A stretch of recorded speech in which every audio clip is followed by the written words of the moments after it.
this because of a situation I faced. Would you let your family get you a partner? So what was the situation you faced? Let's start from there to better understand it wasn't about where me. it Just is so you coming know. from. I know where you're going, but it wasn't me. So the family helped someone that you know get a partner, or they're in the process of helping someone get a partner? They did get this guy a wife, oh, wow. and everything is crashing down. Okay. And when we were trying to go through his matter, because we're going to court about it and what and all these kind of things. But again, back to the whole thing. Do you think it's a good thing? What's your comment about families getting us partners? It's a good thing to have your family's input in the partner you are yet to get, but it's not a good thing for them to make the decision entirely, because while parents assume that they know you, they also do not realize, or sometimes do not fathom the fact that as children we grow to have our own mindset and opinion towards things, and that usually challenges our parents, because they're still seeing you as the little Priscilla, who's a nice girl but may not have her own opinion or has not framed her own purpose to life or direction to life.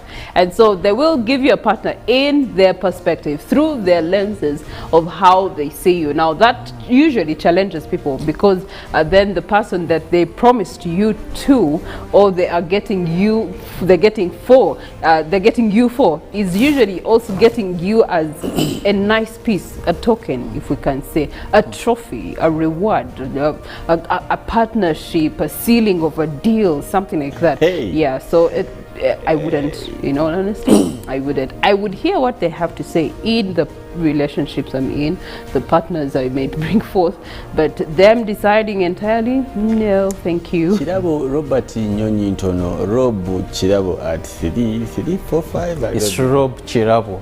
There is nothing 7. Like your 3 to what? Yes, Rob Chirabo. Yes, Felix. Tell me. Relationships are something that is very complicated. They are? In our days, any relationship more so that brings together people as husband and wife was something that they would think of so much. But contrary to today, in just a week, one has a wife, one has a partner. However, back to your question, that is, who would parents choose for you a partner? I want to believe that times have changed. Those days where it was very, very important is because communities were more or less staying together. And the parents, people knew each other. They had homestead kind of settings. They had homestead, so they would understand. It's a circuit of 10 houses. It was easy to know that just a few houses is where there is Mr. Nsubuga, then he has a young daughter called Priscilla, then there is Mr. Nkunda. So that was very important because the parents knew families, knew these young girls and the boys. But now times have changed, whereby we live in a world where you may not even know your next neighbor. So it's these two people that are coming together that better understand each other. Then also previously, the way children were brought up, they were raised by communities. You staying with your parents. So even if a man graduated into manhood, they'll just give you a piece of your father's land. So you're within their vicinity. They know you so much. But now things have changed, that here I grow, after school, I leave, I could even be staying miles away from home. The community doesn't know me. My parents also do not know me that much. So if they are to get for me a partner, they may get someone that we do not actually match. So these days, that has ceased to be important. However, their input is important on certain issues because every family has what they stand for. Let them advise you, but let them not decide. Okay. Chirabo, and I want to ask just a quick one before I give mine. Like on a spectrum of 100, what's the percentage parents should have input? A 40 would be okay. How about Priscilla? A 20? Say what? Yeah, 20. I hope your mom is not watching. So, well, I think parents most times mean well for us. And I know for a fact that they have not seen a scenario where they would say, we would want Priscilla to fail, we would want her marriage not to work out. I think most of the times they really wish well for us. But sometimes they may not feel the way we feel. However, it's important for them to have an opinion. And that opinion... Which is there, right? Definitely, yeah. definitely. And and the reason why this also is a question that even in terms of dowry, you've noticed that because of what opinion parents have, they can even almost fail a marriage. Have you gone to a place where they have asked you for 50 cows? You can imagine. Have you got? I have had a colleague. Hey. I have had a colleague. 50 cows. And Felix, that is very true. Leave alone times of dowry. I want to assure you, there are many marriages that have failed because of parents. There are a couple of marriages that have failed because of parents. Maybe a Priscilla is a girl of the 21st century generation. She is. And then she catches up with her, and the mother is still so into that, and your wife, with this, that. So You know, marriages are anchored. It is between you, that person, and the other is God. That some people used to question God. Our dear parents, we are happy to receive you in here, but not in marriages. Really, there's a place for where parents should stay as far as marriages are concerned. But I think Robert brought out a very interesting other angle to this whole conversation, is the fact that and it's more or less relates to what Felix is saying, that sometimes they want to protect a lineage, they want to protect a legacy, amongst other things. I've seen parents who are wanting to protect their heritage in terms of ethnic group that they belong to or clan that they belong to, so they want to safeguard their bloodline by ensuring that their children actually marry people within their ethnic group, and that has kind of become disastrous. I remember there's a story someone told me of this guy was coming from Rwanda, so their family had resettled here in Uganda. Then he grows up, I mean, they're a wealthy family. Then the young man also goes ahead to make his own wealth and falls in love with a girl from Tesoland.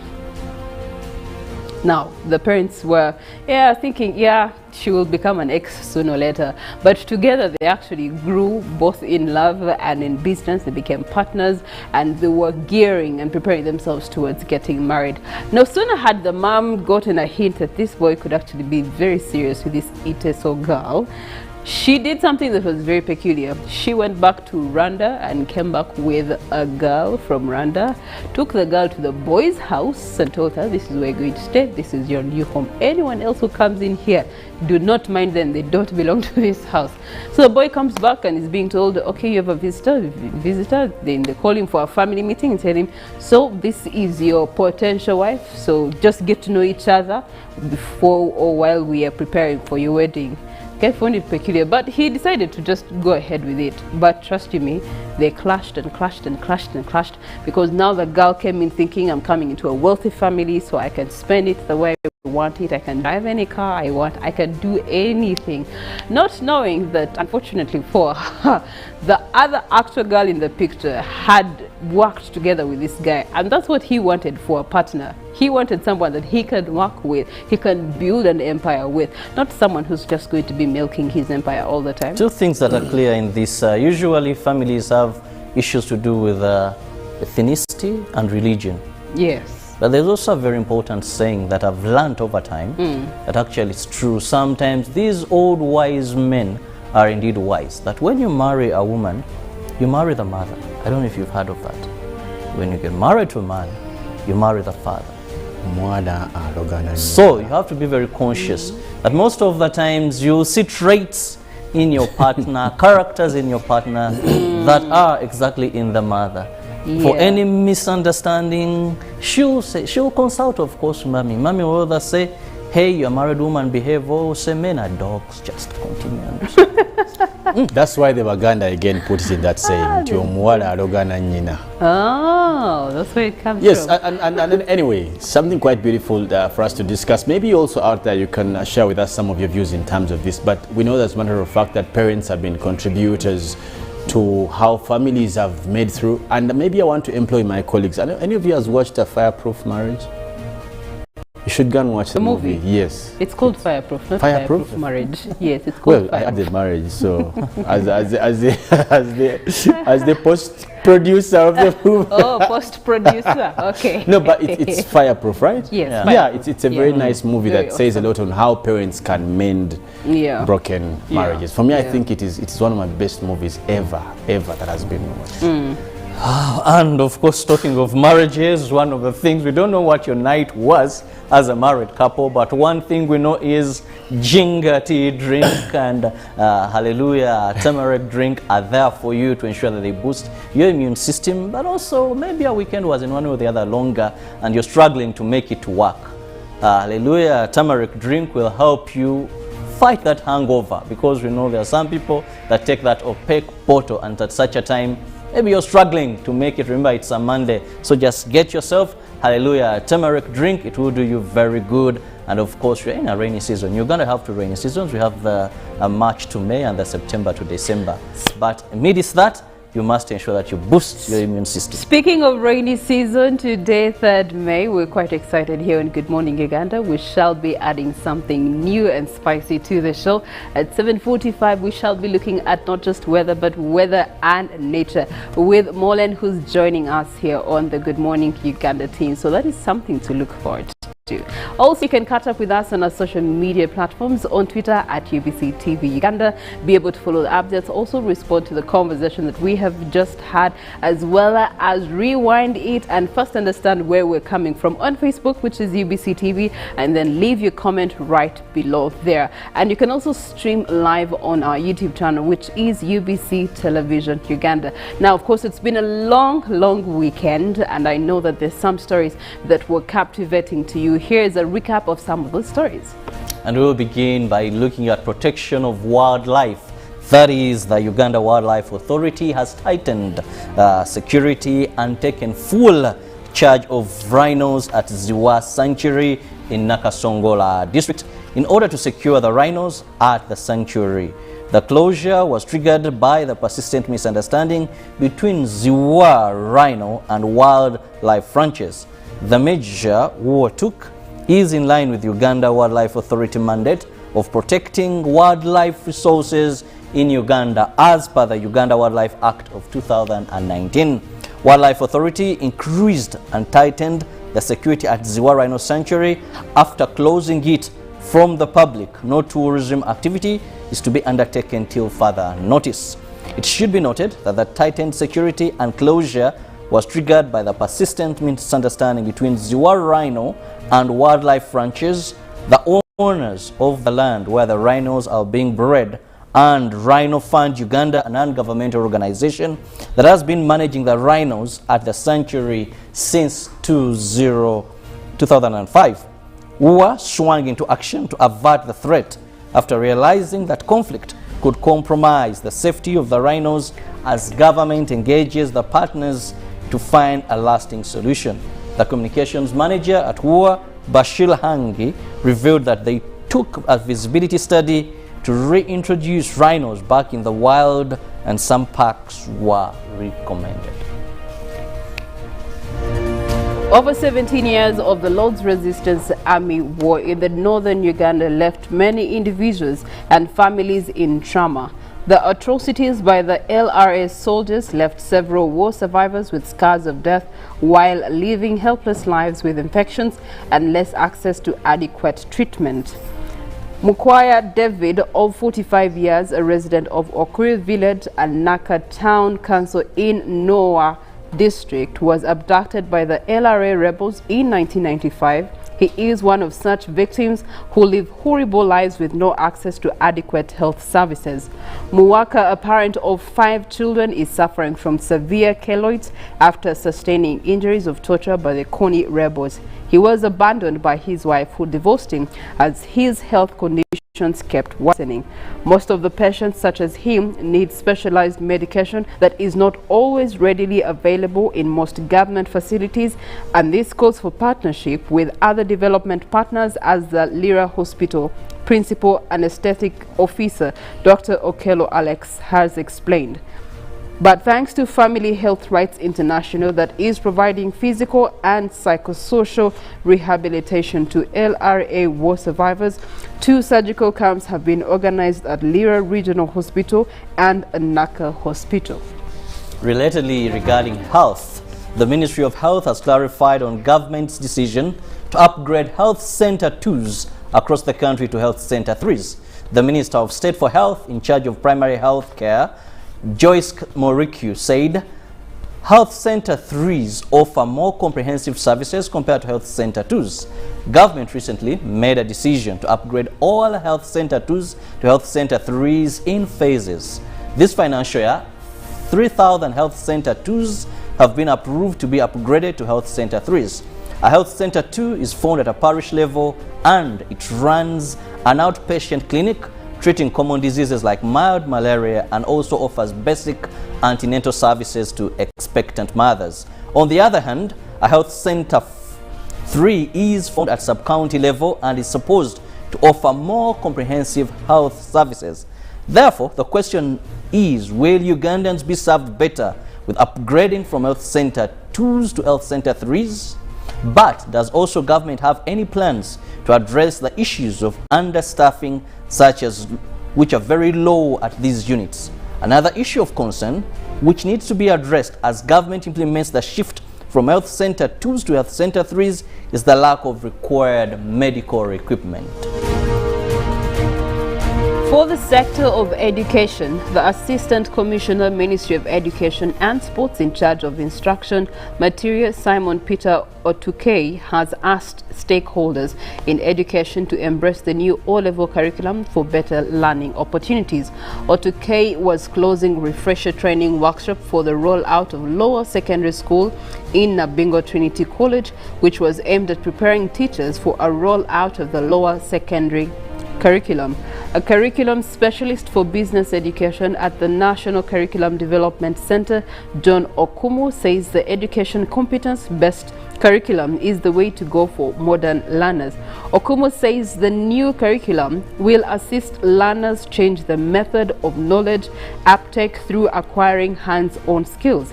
The Deputy Director, National Curriculum Development Center, Bernadette Nambi Karuhanga, says through this new learning system, they will be able to produce innovative students at an earlier age. She encouraged the stakeholders to embrace this new curriculum to help government achieve its objective of educating all of Uganda.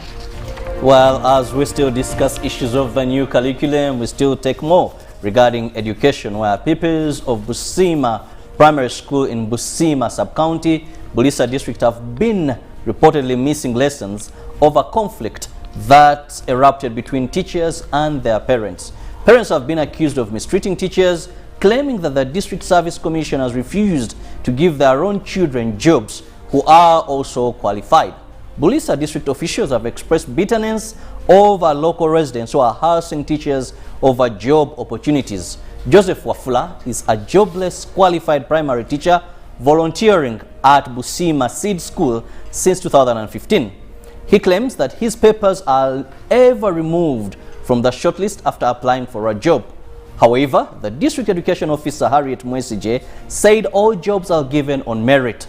But Wafula cited that all the 8 qualified teachers who are stuck in the community are constrained by inadequate resources to back up their papers. They are now calling upon government to intervene. This was during a Baraza Community Forum by the Office of the Prime Minister at Busima Sub-County in Bulisa District. In bringing a close to the local stories, government has warned that it will not hesitate to reintroduce another lockdown to prevent a likelihood of another COVID-19 spike. The Minister for ICT and National Guidance has said that if Ugandans continue being relaxed on observing SOPs, government will not hesitate to institute another lockdown. Nabakova advises that COVID-19 task force and security agencies are being advised to step up their operations, especially against those who are not observing the SOPs. The minister also announced that a 2-week retreat for public communication officers from government agencies has been organized at Chankwanzi starting from the 16th of May 2021.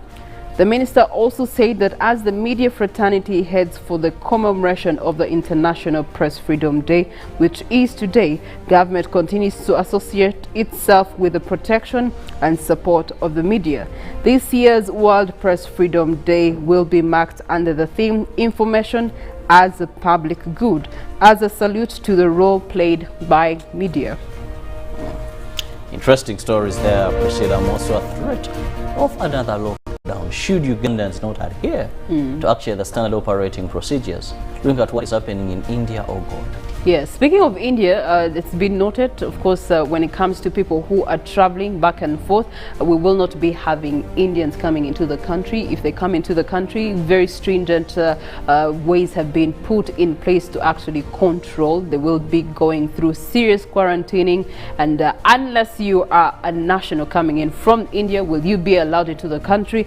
That will be after you go into quarantine, then you have to take 2 tests before you are accepted back into community. But then for the Indians, both traveling to India and coming from India, for now, Uganda is not accepting these to come in, which begs a challenge, because I know that some people who are taking medication have to take medical trips to India for surgeries and the likes. Well, one thing COVID has taught us is when we were in total lockdown, I remember the governor of Bank of Uganda had an illness, and if it wasn't of COVID, he would have been thrown out of the country. But he was treated here in Uganda and he recovered. So COVID has taught us a lot that yes, where you can't travel to India, something can happen back home. But I want to commend our government for the swiftness all the time in ensuring that they protect Ugandans against COVID-19, because one of the things we'll observe is prevention is better than thinking that you can treat COVID. So let's just support all these measures. Yes, in one or the other we get inconvenienced, but we must understand that is for our very own good. All right, in the month of May, we do also return our poll question, which is going to be coming up on your screen shortly, and you can respond to it on our social media, on Twitter at UBC TV Uganda. As Uganda prepares for the new wave of COVID-19, what measures should be reinstated or reinforced? Hashtag is UBCGMU. We would like to hear from you. I mean, you have seen the ups and downs, the positives, the negatives. How best would you advise, and which exact measure can be reinstated or reinforced in consideration of life has to go on?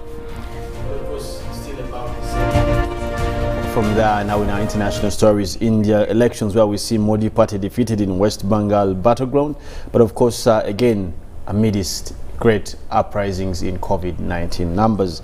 Now the Indian Prime Minister Narendra Modi's party failed to win a key state in election held amid COVID-19 deaths and cases, and the BJP targeted West Bengal heavily during the campaigning, but was comfortably held by the incumbent. Now Modi has also been accused of focusing on polls rather than the pandemic, and elections also went ahead in Assam, Tamil Nadu, Kerala and other states where the same was important to be done. Now the party held power in the northeastern state of Assam, but failed to make a major gain elsewhere. At least 10 straight days, daily cases of the country have topped the 300,000 on Sunday. India set as new record a daily death that at least surpassed 3,000 people. Now hospitals are facing dire shortage of beds and medical oxygen, with many Indians resorting to desperate pleas on social media. Now at least 8 people reported dead or killed again in Myanmar anti-coup protest. At least 8 people have been killed in Myanmar after security forces opened fire on some of the biggest protests against the military rule in days. Now 3 months after the coup plunged the countries into political turmoil, thousands of people in the towns and cities across the country joined the protest on Sunday, calling for the global Myanmar Spring Revolution. Rallies in support of the anti-coup protest also took place outside Myanmar as Pope Francis called for peace. Now shake the world with the voice of Myanmar's people's unity, and the organizers said in a statement that 2 were shot and killed in Mandala, and the country's second biggest city, according to the Mzima news agency. Now the same has also caused outrageous for these deaths and killing. When we come back to Africa, we're looking at Congo there, where we see Muslim cleric Sheikh Ali Amini killed in mosque. Now, a senior Muslim cleric in the Eastern Democratic Republic of Congo has been shot dead while praying in the main mosque in Beni City. The gunman shot Sheikh Ali Amini during the evening prayer on Saturday and then fled. A human rights activist came out to make this mention. Cleric was a strong critic of the Islamic militancy and in the region. Again, he had also voiced so much against Islam's Muslims who also become activists and take people's lives. Now, many armed groups operating in the eastern part of Congo and the legacy of the conflict that crippled the region since 1990s is also quite evident since most recent.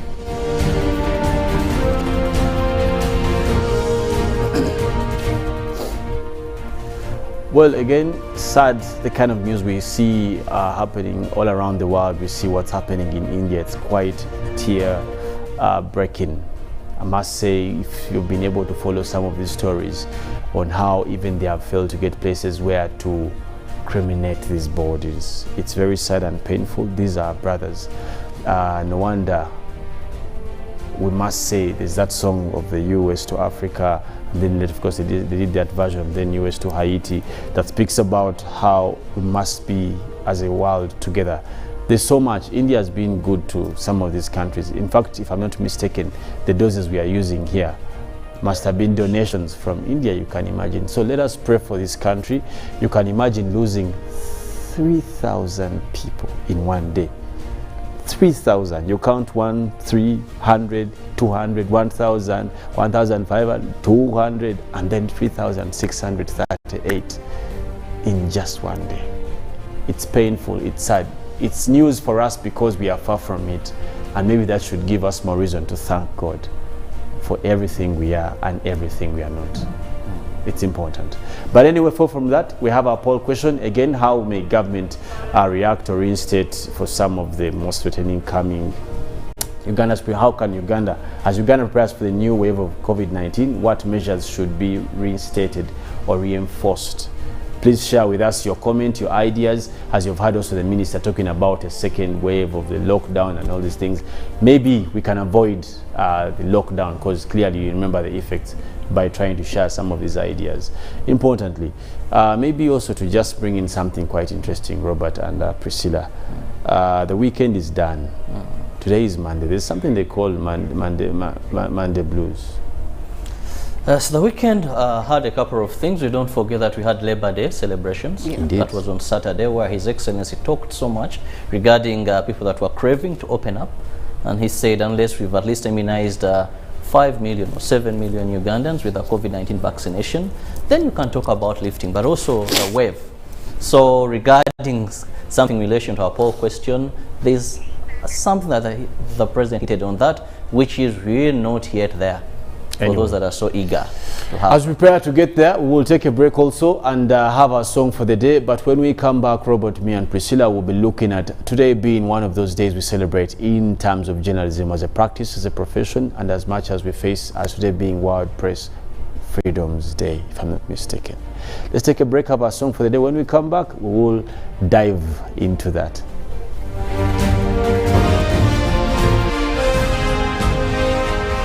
Live from UBC Studios in Kampala.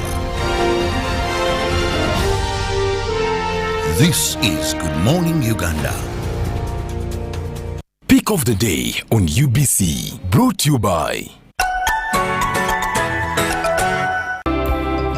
Tulantende ku program obulamu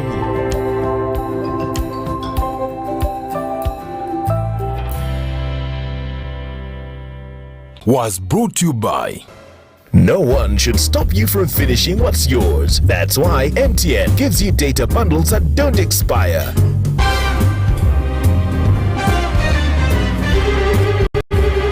Load MTN Freedom bundles using My MTN app and enjoy the freedom to finish your data bundles. MTN.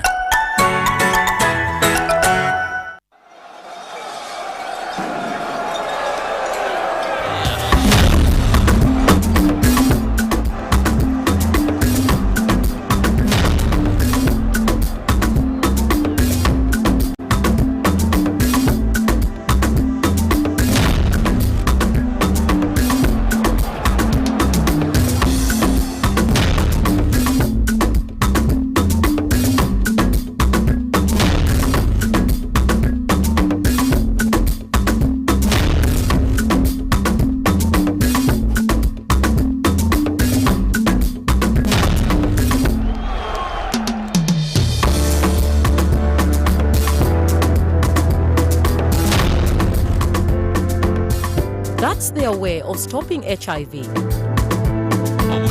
What about you?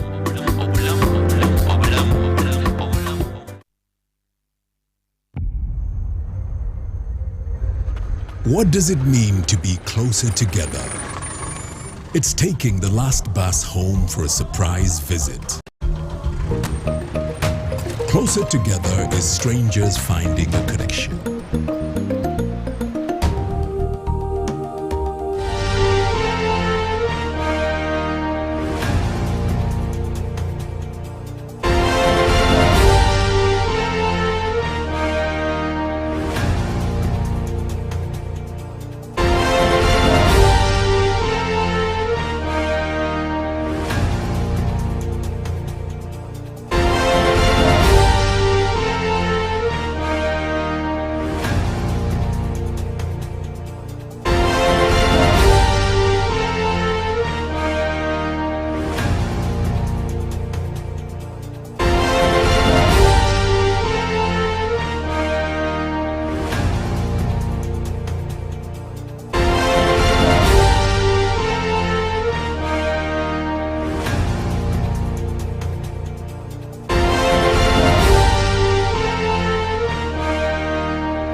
be the worst time we've seen where members of the press in various institutions have had running battles. Some have sustained injuries, permanent, temporary. What do you make of press freedom in Uganda? Wow, what a question. It's a sweet sour pill, if I may borrow that kind of language. That in as much as there's a position of dilemma in terms of how actually the press or the media fraternity exists,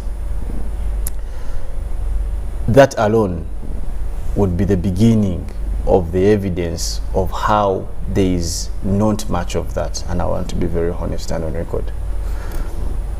You would relate to many stories, one which you gave of what happened when Chagwanya was going to the UN, I think, center or something. Even I think 2 weeks ago, there's a journalist of NTV who's I think he's still even in hospital. Remember the story of that guy of WBS? Up till today, he's still in a wheelchair. You saw The what aftermath happened. of the riots in November. Exactly, Yes. just most recent. You saw, remember that time the guy they caned at Chiseka, putting up his camera. Yes. I'm just trying to pick on a couple of events to show you that You can have endless examples. to give. the beginning, the starting point is where everything is wrong. And today, for me, if I want to make approach, I don't want to even put it on government or coercive institutions. I want us to re-understand that the basis, the beginning, the spring forth or the bedrock of journalism as a practice is not there in this country, and I'll tell you why. First and foremost, even in terms of education, I stand to be corrected. Education towards journalism. Journalism, press, no. Okay. Yeah, definitely journalism. And if I may ask, Chilawe, you studied these things, maybe, and other colleagues, did you do a degree in journalism? Yes, there is a degree in journalism. In journalism, Yes. directly as that, Yes, in which yes, university? Yes, that is mass communications, totally. No, that's different, Robert. And I don't know if you're trying to get what I'm saying.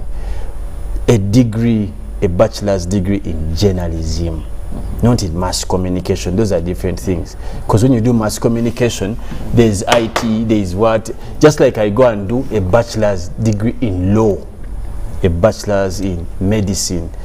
And for me, I think that's important, in as much as people have tried to. Because what?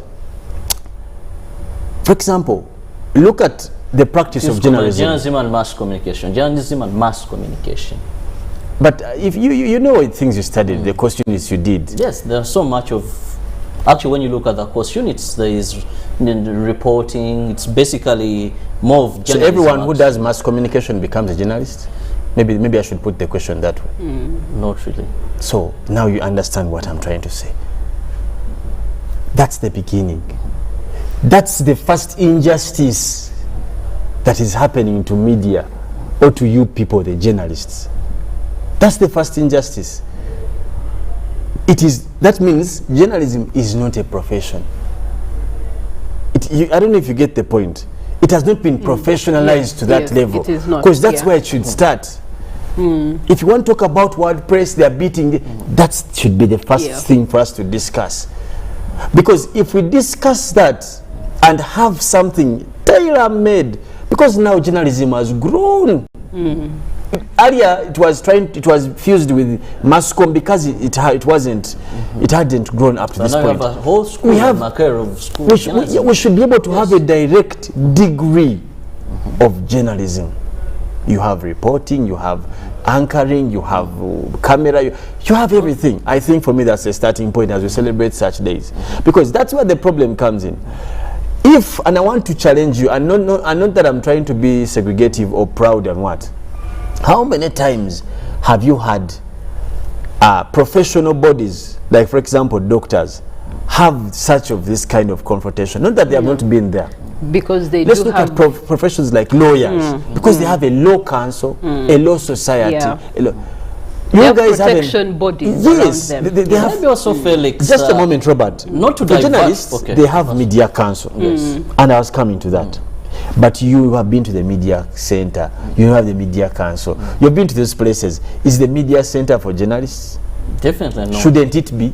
And also the media can move doing regulatory work. That's the thing. And the bodies that we have that bring us The together UJA have also not been. For example, UJA should be a statutory body. Which goes back to what he's saying. UJA should be a statutory body. Yes. It should be set up by an act of parliament. But then let me tell you, you go to the Gacaca courts in Rwanda, the most castigation was given that the causation of some of these genocides, 70% was by media reports. Yes. Go to Trinidad and Tobago. You just come to Kenya. You can read this case of Pinochet in international court. Media. Look at the effect of the media in terms of the war that was in the northern Uganda. You've talked about Kenya, 2007. Yes. What was the effect of media? You and me have been discussing on this set the effect of bad reporting in terms of social media throughout our election. You've seen. Now, don't you think before we start discussing, the police beat me, the police jumped on me, there are things that, you know, we are discussing small things, but there are bigger issues for us to go ahead or head on. Is journalism, is media, are media practitioners in this country professionalized? Is this country professionalized this work? You get the point? Lawyers have law society. Journalists have what? UJA. UJA. What mandate does UJA have? What is the effect?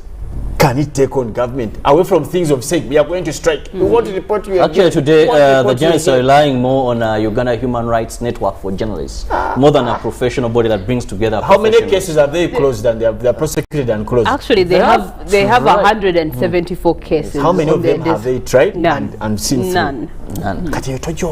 Then Felix, yes, you brought up the professional element in it, but usually where we've seen most times the freedom of the press being violated is where we've seen incidents that security feel should not go out, should not be portrayed. Nasty incidents or misconduct, so they feel the press should not be able. For example, the recent incident in Mityana is where there was a riot, people protesting against electricity.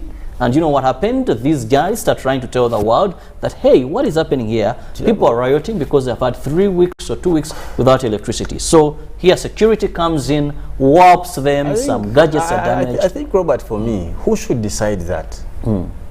You can't be the killer and the healer. Come on. Oshitegeera. N'omuganga takola ki? Teganga. You can't. How can you say it is the police force that will determine how much we show of what they are doing? And that is why it's called World Press Freedom Day. Do now, the giants in this country, they have the freedoms to exercise. Actually, it's not that they do have the freedoms to exercise. The question is, do they have the protection in exercising their freedom? That would be, for me, the basis. And actually, let me just say this to Robert and probably to all our viewers, that, you see, freedom of press can't be a gift. The reason why this day is there, or what you want to call a celebration, it's a day to refocus, to put in context some of the challenges that face media as a practice or journalism as a profession, so that we can synergize together and find better ways to do it. For example, the expectation is that we are going to address some of these challenges. We are going to find better ways, and this is what some of the suggestions I'm giving. How do we find better ways to totally do away with these operations? Because, by the way, for me, I don't find these as big deals. Because, you know, who has the power? Who has the power? Do you know why it's called the fourth estate? That even when other confines sat of government implementation, the executive, the judges, the parliament, they are sat another most important arm, by the way, that brought this that was deliberated to the people. And actually, they are the gallery, chief gallery members. If you go to some jurisdictions like the UK, you know, the gallery is saved for the media. Because if the gallery will let the Priscilla as the Chirabos come in, they will see for themselves. But if we let the media come in, they will pick for the whole. So if you go inside, now that's the purpose, that they imagine lockdown and there was no news. And there was no people on the streets to tell us what is happening, who. Today we can stand here and interpret a story that is happening in Kuala Lumpur because of the power of, look, we are discussing India. Now, this is what we want to discuss on days like this. But there's something we can do. Let's not give too much power to people to decide what we report, how we report, and where we should be reporting. Felix, We that's must rightly invoke said. the This is where I want to exercise. bring in Priscilla. Many of the times you've not seen journalists who go to cover a celebration, you know, or maybe a conference being brutalized, being battered, gadgets confiscated. It's only been where there is conflict of interest. The security feels if we let this information go out, maybe it will taint the image of government. I don't know why you're insisting on that point, Robert. Chirabo, just So there is a dilemma. How do we move forward? That yes, as a journalist, I have a role of informing the public, but also I should make sure that I do not give information in a manner that can maybe jeopardize national security or cause issues like Felix has been talking about, the Rwanda genocide, the Kenya and other countries. So where do we strike the balance? Because these are issues that we should address. That Priscilla has the right to talk about how such and such a thing is not functioning, produce that, let the world know. But then maybe that information in one way or the other could incite the public. So how do we move forward? Well, Chirabo, just so you know, that is not the only challenge that is being faced when it comes to addressing freedom of press on a national level or even international level. Yes, it might be that current times that we're in have been marred by these instances of no protection towards the journalists in covering these stories. But in all honesty, it's part of the job. It's part of the job. When you have journalists from CNN going to cover stories in Iraq, Iran, they do go under stringent terms and conditions, and it's their life before the line, the bloodline. If they die, they're dying because of their love of doing what they are doing, not because they must be protected. Isn't the protection there? Yes, it's there, but they have signed up to actually bring the truth to the public. They've signed up to bring the truth to the people, and that will come with sometimes discomfort, sometimes it will come with some battering. It's part of the job. We can't run away from that. The only challenge is that for us here in Uganda is that when those occurrences have come upon us, there's no one that has come out to protect or even speak against. Even if the bodies, the law and order bodies have come out to say a thing or two, it's just been at the helm, an apology, and then that's bring it. before court. For example, the army has done That was one incident. Over all the 174 cases that are in court right now, that was one incident. So where's the redemption for the 173 cases? Actually, but that's not the only challenge also that the freedom of press is facing. Let's look at the fact that traditional media is also having a lot of pressure that is being pressed upon their freedom to exercise and be able to relay information to the public. And one of the challenges they're having is this new incoming era of internet media. We had it, best example is during covering of the elections. We had the traditional media, then we had internet media. You had the YouTubers putting out their things vis-a-vis traditional media. That also is something that is of a challenge that needs to be dialogued about in terms of press having the freedom. Because while the traditional media was not so pinned for what they were broadcasting, the ones that were doing it on internet were being It was easy pinned. to regulate the traditional media. Exactly. These are the terms and conditions go against them. Exactly. You're switched off. Exactly. Let me Which just shows you add that there something. is imbalance of freedom on either side, and yet there's consideration that there is a new era that is coming in that is shaping how media is being done now. Let me just add something. I don't know if it's actually adding or probably it brings into play another aspect. But the biggest challenge again today as we celebrate this day, I think it should cause ripples and back thought for some of the major stakeholders in journalism or media. Yeah. One, in terms of training. Training is key. You see people, Robert normally says no story is worth your life. You know, but do all journalists know that? There are people who are trained to report. She talked about people who go on the front line. They are trained for that kind of. You get it? There are people who are trained to report in particular situations. Specialized And they're reporting, even big given reporting. gear. A journalist putting on a body hammer. It is not for show And they're business. well informed of You get their it? rights. They know. They can defend sometimes, themselves. actually, for example, in riots, Yeah. I've seen they are given even security officers to protect them. Yes. Training is key. And this can both be done by the media houses, for example, the UBCs of this world, the media centers, the NBS, the NTVs, the BBS, whatever TV. You can either do it in-house or collectively, as a media council, you have the UJAs, the whatevers, do something. Retraining. Secondly, refresher courses. News has changed. Exactly. Not these things of sitting under a box and people are seeing a head, what. No. Media has changed. If people refuse to change, it will leave them. That's why you see social media is taking over traditional media because of the element of real time. That's the thing. And yet social media is not governed. And now that brings back to government and in terms of policy. Yes. Okay, social media is not governed. Chirabo will be somewhere in Turkey and call Mr. Update Chirabo. He starts government to jitwala etuse wano katukira echidyeri chaze banna chidyeri and that will run the show for another month or two. Again, regulation. Today as we talk about world press freedom, let's talk about these things because at some point they add up to the bigger problem. But lastly, I want to say this. You people must have the nerve to confront the issue of recruitment and pay. People in the media fraternity are not paid well, and that's a matter of fact. The numbers have grown. Previously, you had about how many reporters?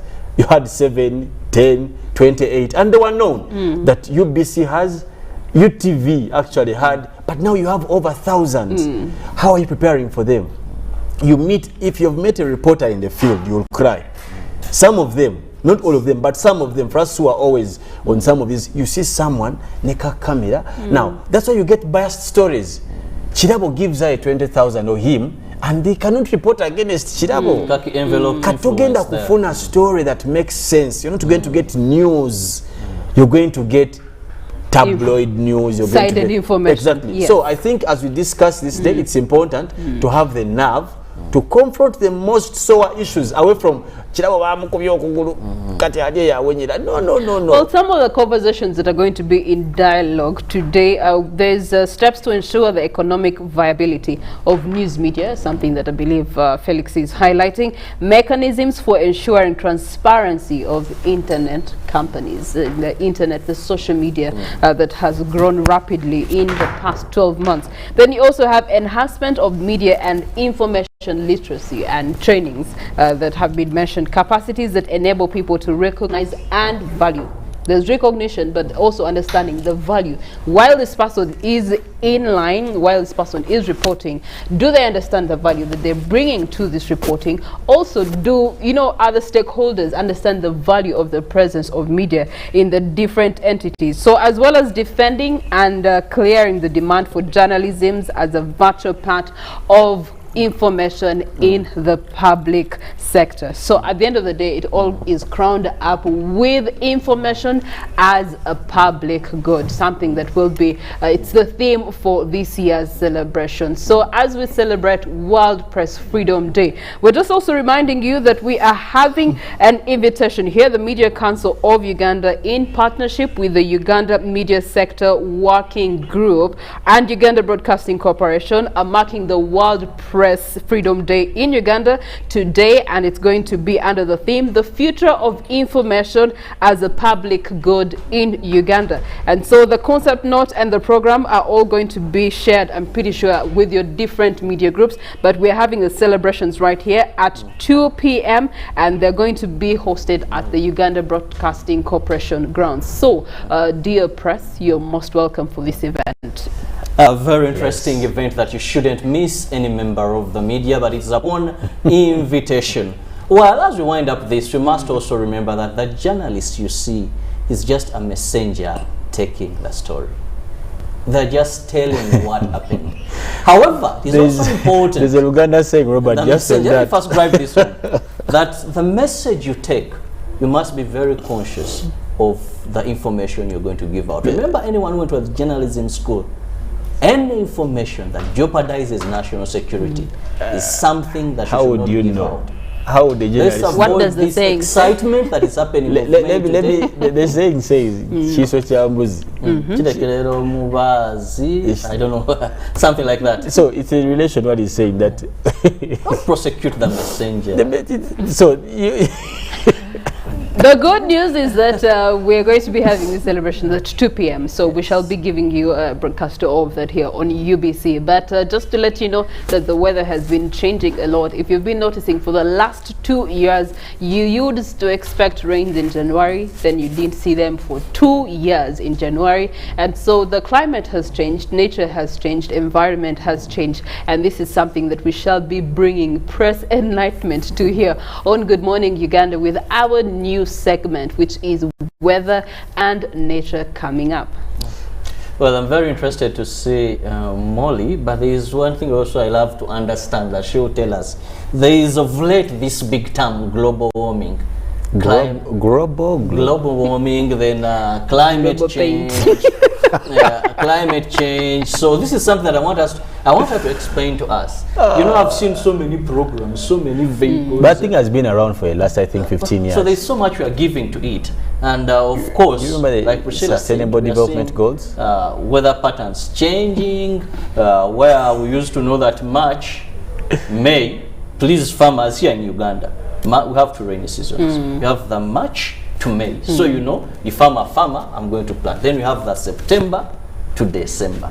Now you wait for the rains of March to May, which is the main season actually that we have. And you're not seeing anything. Or they don't come as expected. Then when it comes to September to December, the way you have moderate and you think now you're going to have a little bit of rain.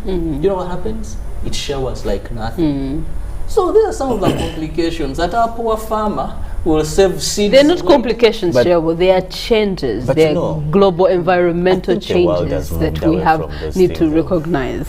Of season farming. But this is Yeah, what it your has. country is doing, It because has. Ugandans, 90% of Ugandan farmers depend on what we call rainfall-fed agriculture. Used to depend on. Up to now, irrigation. No, but you can't say that These are the because- realities, and these are statistics that I'm Chirabo, getting first from of all- credible institutions in this country. In the that follow agricultural agriculture. sector, we've had some projects that have come through, whereby in consideration of the seasons that we have, and yet we are an agricultural-based country. You're an You've had- agriculture-based country. May I please where finish? only, May I please let me finish? just give you this information. Where Anyway, only 40% of your people Chidabo, if you can't are let in her finish, commercial- please not also let you finish. So something quite interesting, Chidabo is talking about money rain in April. I've never seen in June. Actually, I remember one of the sayings like, imagine rain falling in June. And that was a saying, by the way, or snow falling in June, or for some of people who are, and now it's no longer news for the changing patterns, and probably that should inform your aspect about global warming and what. But nevertheless, we are much excited that today we'll be interacting and also having a new segment introduced that will also bring you to light in terms of weather and nature. Now, the beautiful lady, one Molly there, I must say, good morning, Molly. Yes, good morning to you all. I'm excited to be here. It's nice that we're starting this new segment. It's actually rained today morning in a lot of areas around Kampala, and it's something I want to touch on today because there is a difference between showers, rain. So you find that it rained in certain areas, but then you just a few places, like a few areas after, you find it dry. So it's a Chidabo huge left difference. Machinde, raining, reached Kampala, not raining. And Chidabo thinks that... No, okay. Chidabo left Machinde and reached Nile Avenue. This is not Nakawa division, this is Kampala division. Let me summarize it for you. But then, You live Chidabo, one part just of a the moment, town. Chidabo says that a lion is giving birth. Oh, you know those things. Yeah, that's saying, yeah. How true is that? Oh no, this is indigenous Lions knowledge. and weather. I have no truth to that. It is not scientifically proven, unfortunately, Chirabo. So I can't tell that I'm more of science. I want something proven. So the fact that that is not proven, whether some animal is giving birth, I cannot tell you about that. But I can tell you that that's a different kind of rain that like we're going to be seeing in some of the pictures that I'll be So there are displaying. kinds of rains is what you're saying. Exactly. We knew kinds of clouds, nimbus clouds, lakini clouds. Now Then there's still kinds on of weather, rains. I want to ask Molly something that Felix has brought in, these funny beliefs. Yeah. When you're moving and you see it's like wind spinning, Yes. many times say a ghost. So Akazimu. Yeah. Akazimu. So Akazimu what is this actually in terms of weather? Wind spinning. Yeah, and by the way, it's very dangerous because at a larger scale, then it becomes a tornado, and that is something you don't want to encounter. It's very, very dangerous. But it's just like wind, like there is a difference in the currents at that particular place, and then you see it circulating in one place. So that is what is called a Can kazimu. Chirabo get lost in a tornado lastly? Can he be carried Can by be tornadoed a tornado? by his You could actually be carried by a tornado. So Chirabo, Hey, when you see that, when you see that, I think later on Run in for the your life. You can try Kamoga, but Chirabo. Yeah, clear. But anyway, thank you so much, Molly. But let's take a break. When we come back, Molly will be giving us more about the weather update and how you should prepare for the day and all that. Let's take a break and we'll be back.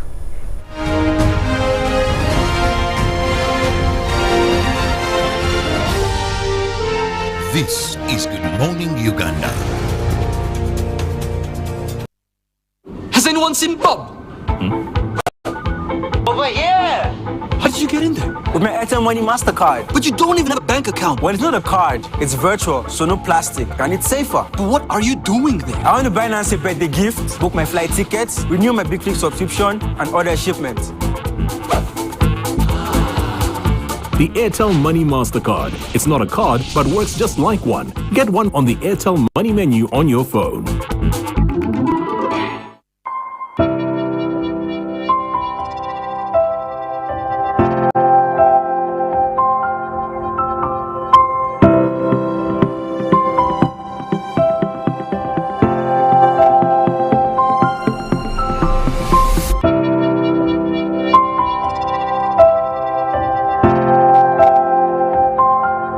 Ekya COVID-19 kijja kugwa.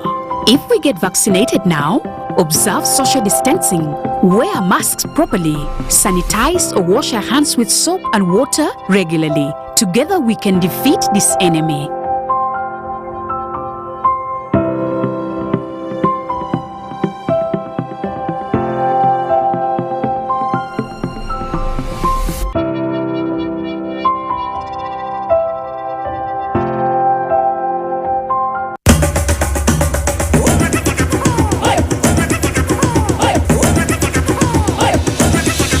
Experience 100% 4G speeds across Uganda with the Airtel 4G Pocket Wi-Fi available at 123,000 shillings only. It comes with 15 GB free for 1 month. Visit the nearest Airtel shop, device selling shop or Airtel online shop. www.airtel.co.ug/broadband-discover Airtel, the smartphone network.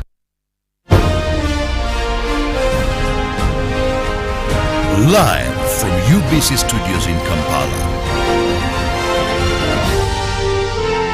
This is Good Morning Uganda.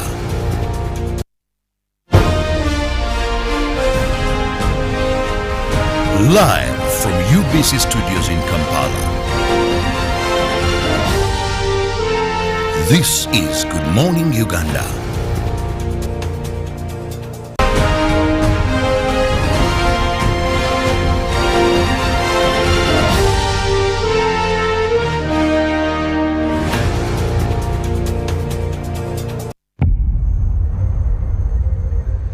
What does it mean to be closer together? It's taking the last bus home for a surprise visit. Closer together is strangers finding a connection.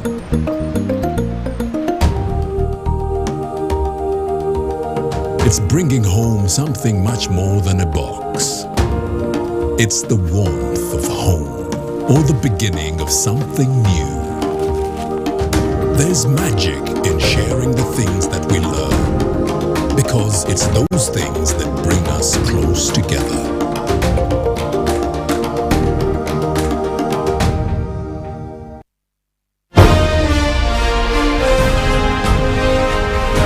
Live from UBC Studios in Kampala. This is Good Morning Uganda.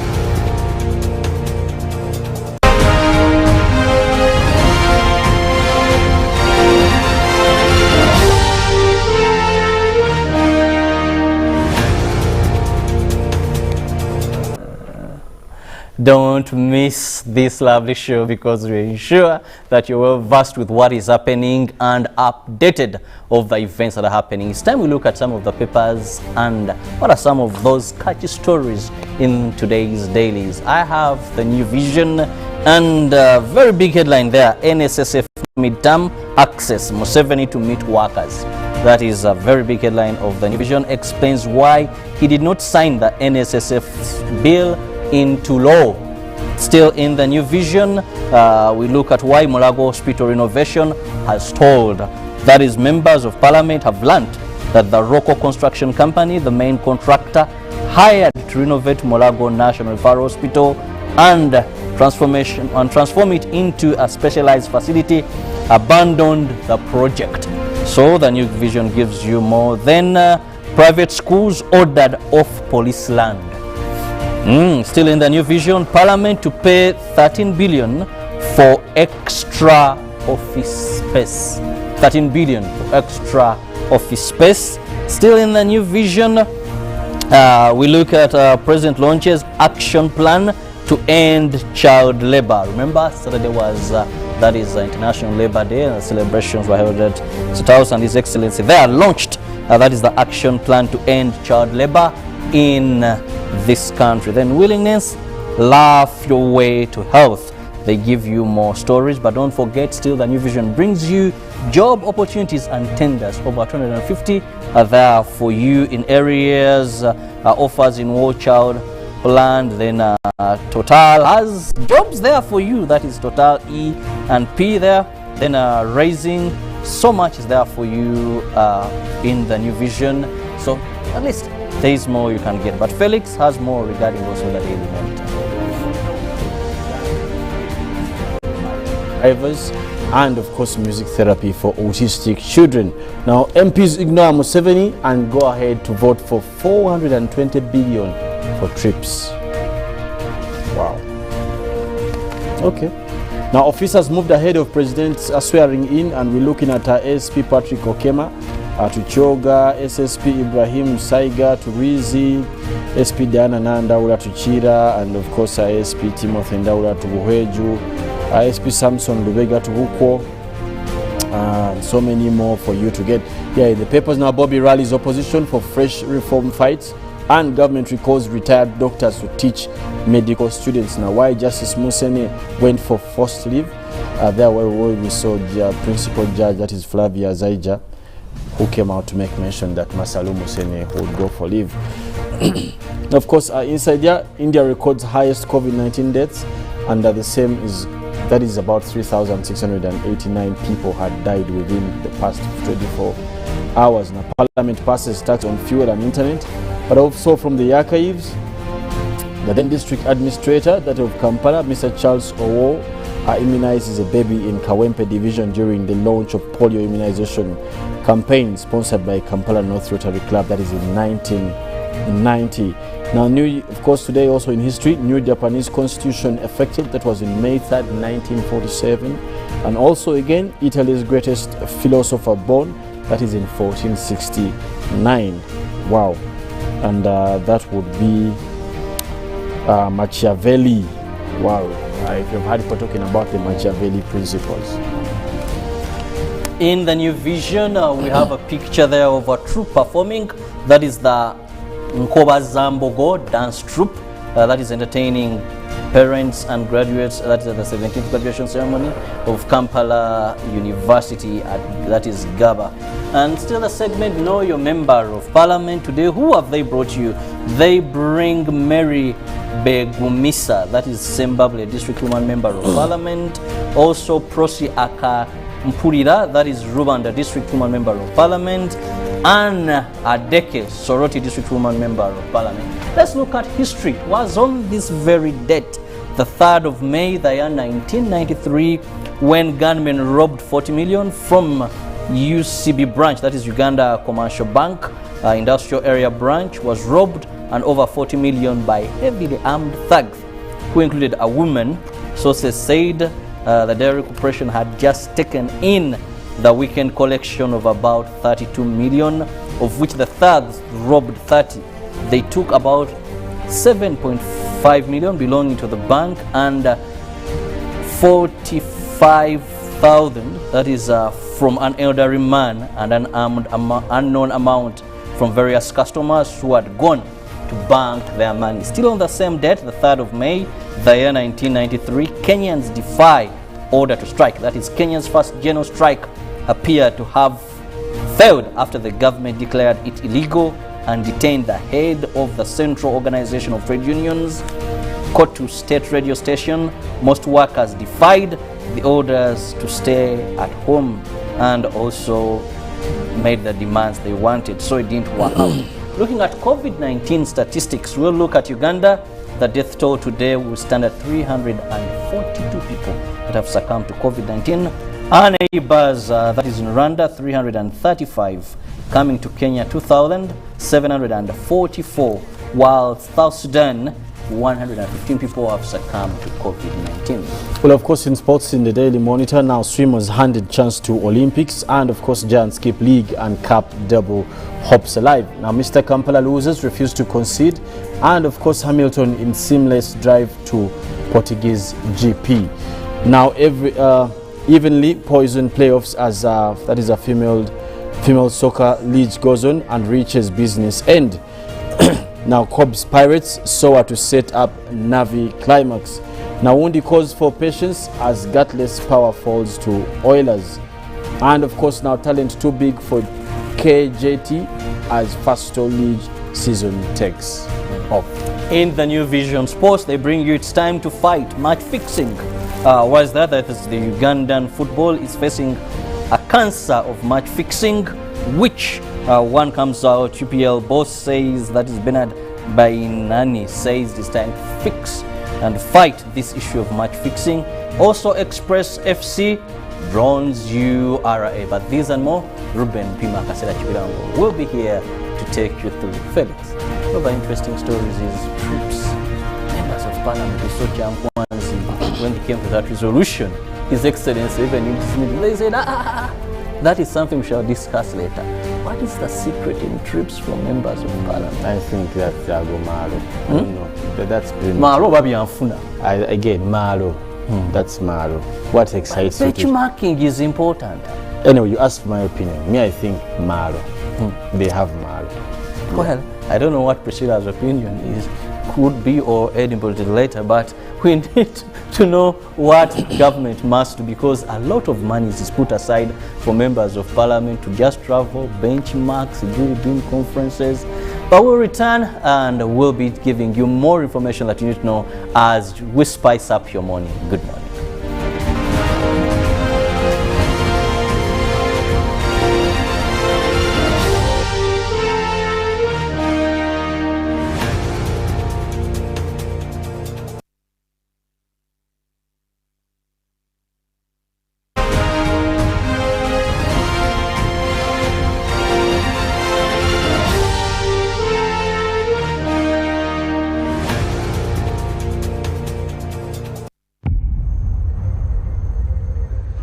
What does it mean to be closer together?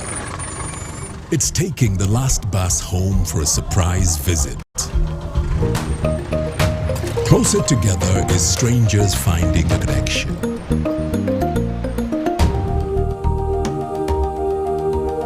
It's bringing home something much more than a box. It's the warmth of home, or the beginning of something new. There's magic in sharing the things that we love, because it's those things that bring us close together.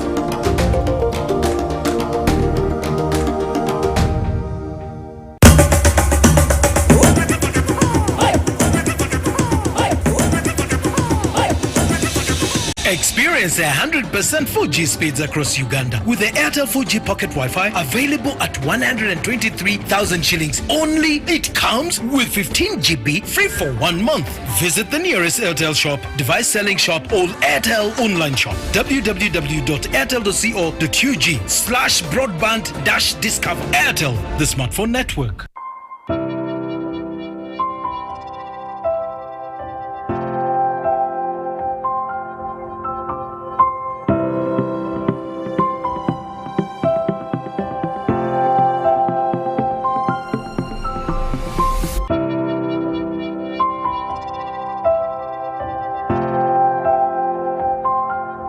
Ekya COVID-19 kijja kugwa. If we get vaccinated now, observe social distancing, wear masks properly, sanitize or wash our hands with soap and water regularly. Together we can defeat this enemy.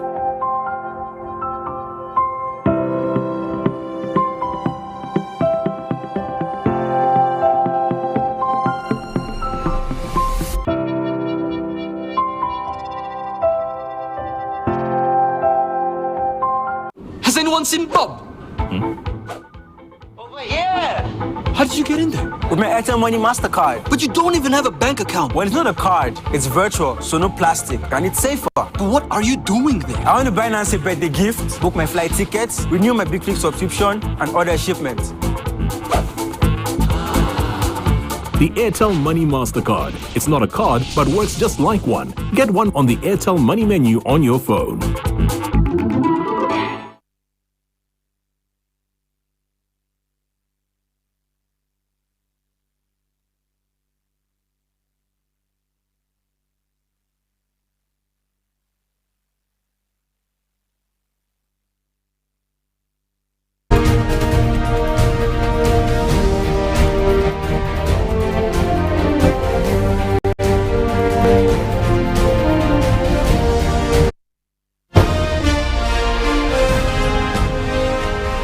Live from UBC Studios in Kampala.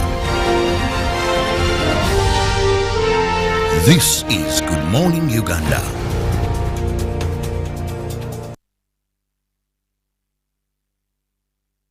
Wonderful morning to you. Welcome to the 3rd of May, the first Monday in the month of May. And may this month in particular be a blessing to you and everything that you actually put your hands to. Now, speaking of putting hands to, we have been having lots of conversations, people putting their hands to their phones on social media and reacting to the various potholes that are around Kampala. Now, just a twist for today's traffic update here on Good Morning Uganda. We're not going to be looking at the state of traffic from wherever it is that you could be this morning, because we have a more pressing issue.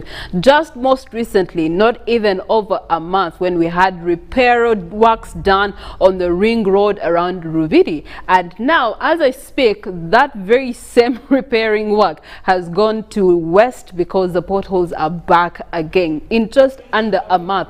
In short, potholes have become potholes in this country. Potholes have become potholes, especially in the central business area, which is under Kampala City Authority. And so we want to see the different commitments that KCCA brought out in a report, and they are committing to actually make up repairs of up to 43 roads. And I'll be mentioning some of the routes that I have seen them starting to do the cut dig outs to be able to cause repairing to these roads. But looking at an outcry from the pothole-ridden roads in Kampala within the region, you have over 43 roads that are actually severely having potholes that are not good at all, and they are actually affecting people's vehicles, but are also slowing down the economy, because the trade that's happening on these roads, when they're accessing these roads because of potholes, you get to be slowed down to your next destination. Your cargo vehicle is slowed down because of the potholes, and so even the time is challenged in terms of demand and supply. However, we do have the Kampala Minister Betty Amongi coming out to say 9 billion will be given out to ensure that there's fixing of these potholes. Now, why just fix the potholes? Why not actually just redo the roads all over again? Because they have served their term, and these potholes are going to be covered, but within a month, because of the weather, you're going to be seeing a lot of erosion coming through, and then we'll be back to the potholes anyway. For the 43 roads that have been committed to by KCCA to be able to do repair works on them, we're going to look at it for division per division, and these commitment works are going to be from April into May. Now, for people who stay in Rubaga division, there's commitment repair works that are going to be done on Masaka Road. You do have Bulange Way, you have Rubaga Road, you have Zake Road, then you also have Hamukasa Road, Balintuma Road, Wakariga Road, Hoima Road, Rubaga Road, and also Balintuma area. Then you look at the region of Nakawa division. There's also potholes that have been identified, most especially in lower Naguru. There's so many potholes. And so looking at Katalima Road, which comes out from Nakawa, opposite the Nakawa taxi park, that route is going to be under repair works. You do have the new Port Bell Road, which connects you from Nakawa traffic lights, passing moves and connecting all the way to Bugolovi. You do have Naguru Drive, Chigobe Road. Chigobe Road is actually under construction, passed there most recently. Chigobe Road takes you, it's from Tinder Trading Center past Ministers into Ministers Village, and then it comes out from the University of Chambogo. You also do have Naguru Road, and then Chinawateka Road equally has been one of those good options for you to bypass the traffic on the Kampala Jinja Highway. But most recently, the potholes are not just in the middle, but even on the sides. The erosion is eating up on the road on the sideways, which is causing a lot of traffic most recently. And also Chigobe Road still all around in Nakawa division. Now Machindia division has equally also been having some routes under construction, most especially for drainage purposes. But in consideration of the potholes in Machindia, Katwe Road is going to be having a repair work by KCCA. You do have Nsambia Estate Road that is also currently under construction. It's been closed off for a few weeks here and there because they're trying to do some repairing work on there. Katwe Road, then you have Usafi, you have Mienga Tanki Road.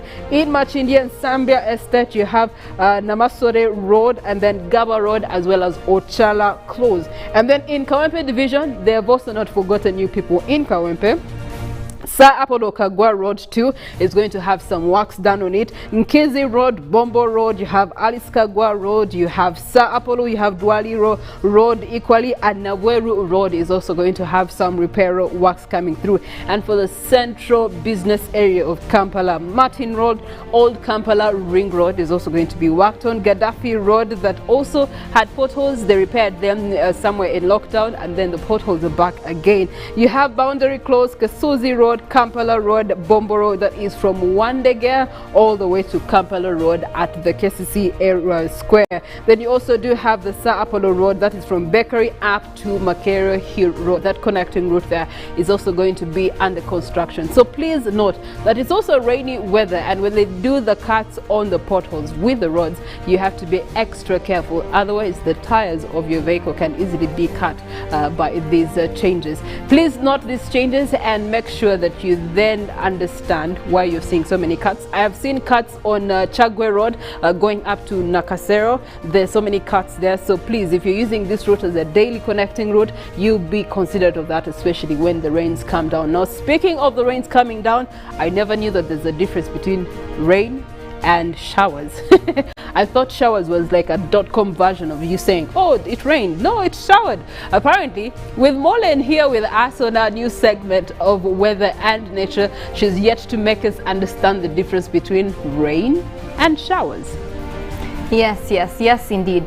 There is a huge difference. And if you out there, just like Priscilla and Chirabo, are also wondering whether this happens because, you know, some animal is giving birth, there is some kind of way. No, I'm here to tell you there is a difference between rain and showers. Now, the difference is not within the intensity of the rain. It is basically within the duration, the time which it's going to rain, and also the specific areas. So that creates the difference.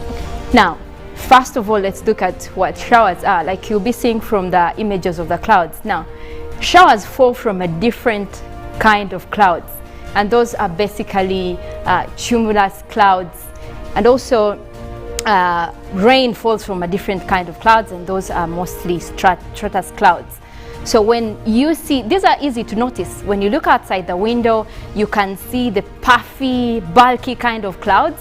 Now those are the clouds that will form the showers. Now they are easy to notice because when you look outside, you'll see that they are kind of bulky, and then you can see the gaps in between. So that means this is a situation where it rains somewhere, and then just a few meters apart, you will see that it's completely dry, like completely dry. So you'll know those are showers. Now showers are short-lived because they could rain, and then just a few minutes, they're clearing. But before you know it, it's back to raining again. Well, so there is a difference. With rain, the duration, it's kind of continuous. Rain could take hours and even days for some areas. Now, when it is raining, you will notice that the clouds are basically just flat. These are usually higher than the ones that form the showers. When you look outside the window, you will see those flat, kind of higher clouds, but basically just medium clouds. And then you can tell that actually this is going to be rain, and this is continuous. So in case you're having your daily plans, maybe you're rushing off you have deliveries in town, like you're in markets, you're going for business in market like Owino, Nakasero. This is a time you don't wait home when you notice that the forecast is saying there's going to be rain, or you can look outside the window like I mentioned and see these straight kind of flat clouds, and it's raining outside. This is the time you don't wait at home. What you do is get that raincoat, get that jacket, and keep moving. So what you're seeing on the screen, those are actually puffy and kind of bulky clouds. So those kind of clouds actually form showers. So when you see, you can see beyond the dark fluffy ones, there is that gap.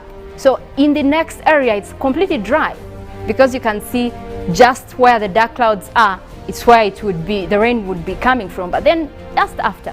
So those are the straight clouds you're seeing there, kind of flat. Those are stratus clouds, and those will give us rains. So when you see that and you're still home and you're wondering whether to sit it off and wait for the rain to clear, no, it won't. It will take a few hours before that clears. And that is the difference right there. I will be diving in more into what we had today by looking at our satellite feed from different weather satellites that we have over Uganda and over Africa, and that will tell us a clear picture of what we're having today morning.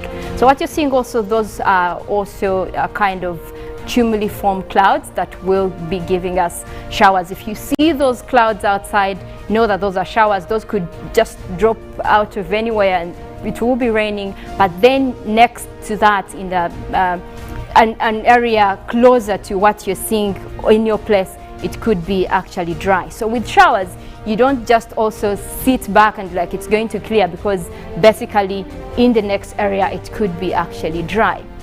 Now today morning, what we had mostly across much of Kampala, we had showers, isolated showers, but we also had across the Lake Victoria Basin, we were looking at isolated rain, and those were kind of continuous for most areas. Now looking at what we are expecting today, we are from our satellite feed, I can see we still have that rainy system that is still going on across Lake Victoria, that is extending to Entebbe.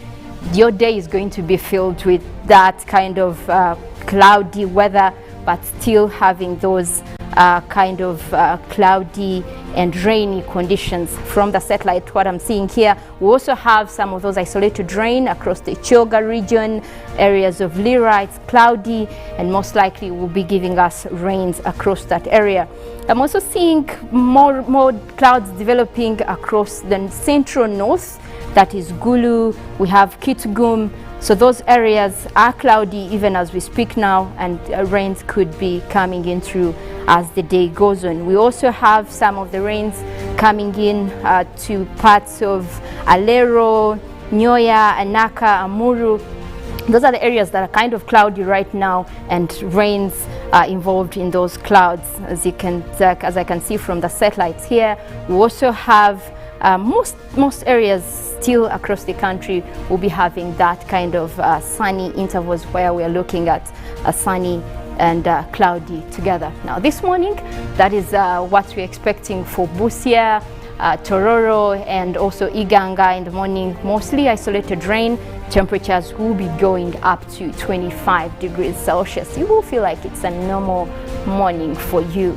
And some of the areas still beyond Tororo, Busia, Iganga and Jinja, we'll be expecting those rains to develop more and be thundery. You can see Jinja is kind of cloudy right now, but still the morning forecast tells us there's going to be isolated rain. So those could come in out of those dark clouds. Now looking at another area that is still central Lake Victoria Basin, we have Kampala, we have Entebbe, we have Wakiso as well, and Mpigi. That is where we're having some of those showers, but the forecast tells us there is going to be we're going to be dealing with those rains in this morning. Also, we have the western parts of Lake Victoria. I'm talking about Masaka, Kalisizo, Liantonde, Rakai, Sembabule. Those are areas to the western side of Lake Victoria Basin. So that system that developed earlier in the morning over the lake is going to be continuing propagating westwards, and that is what is bringing us rains over that area. And also these will clear as the day goes on. It will clear, but then later in the afternoon we still have chances of seeing those scattered showers again. Now when we're talking about rain and showers, there is again different terms that come in. You will see in the forecast where it says there's going to be scattered, there's going to be isolated or spotty or widespread, but that is basically a topic for another day. We will be diving in to see what that means in detail as we continue with our weather segments. I want to leave it here, and we'll be giving you more weather updates as we continue. Thank you very much and have a good morning.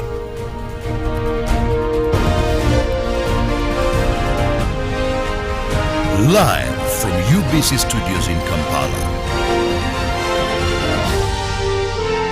This is Good Morning Uganda. Pick of the day on UBC, brought to you by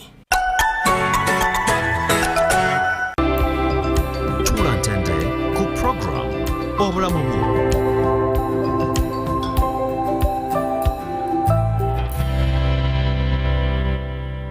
Was brought to you by No one should stop you from finishing what's yours. That's why MTN gives you data bundles that don't expire.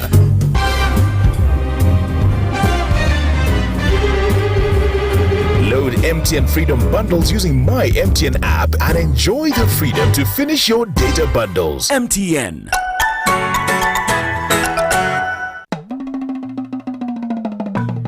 Welcome to Coffee Production Tips, brought to you by Uganda Coffee Development Authority.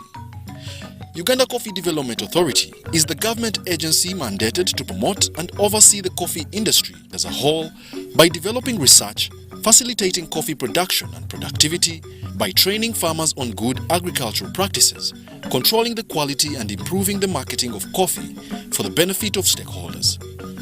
In this series, a trained farmer, Mr. Wally Christopher, gives tips and demonstrates digging the hole, planting coffee seedlings, mulching, training coffee seedlings, and stamping coffee. After some time, we are in a garden which has stayed for over 30 to 40 years, and the necessary management practice is stamping. When you see the productivity of an area has gone down, we call it law of diminishing returns. You add everything, fertilizer, what you do, the weeding, you mulch, but the yield is not increasing. It is just decreasing. You have to stamp. And this is a practice which has been done maybe 10 to 15%. 10 to 20%. Most of the farmers don't stamp their coffee. They fear, they have that fear. What shall I eat after stamping? But this is the practice where they cut off all the old plants. You can see the stem, they cut This is this. They have cut all the branches. You can see this is 1, 2, 3. They have cut everything here, and then the plant, you leave a breather. This one for survival, because it has to make food, and also you have to eat something. So this breather is the one which makes food for the plant to come back, rejuvenation. So this was stamped some time ago, and now it has brought numerous branches. So these numerous branches you have to cut, Jango Sale. You cut off the rest. You cut off the singular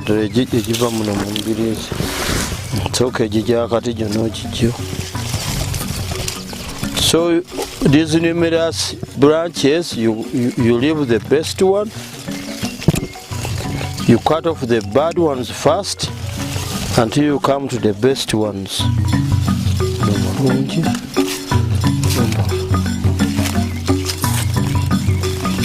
Use a secateur, so the work has to use a very sharp tool.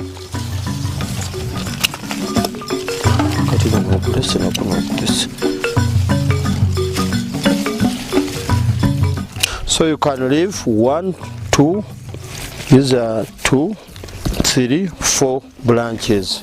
This will come up per stump, and then you weed as they have weeded. You deep weed.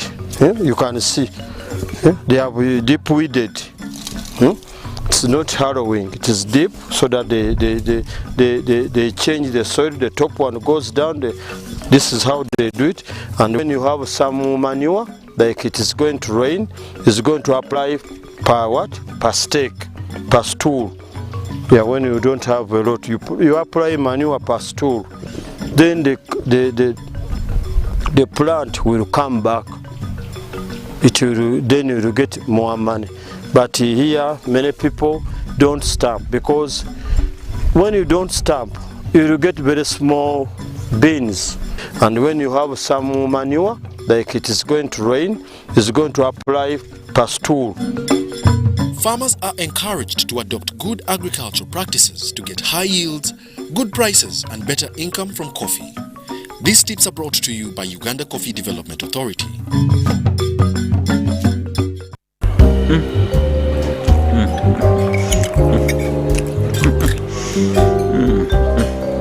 Wait.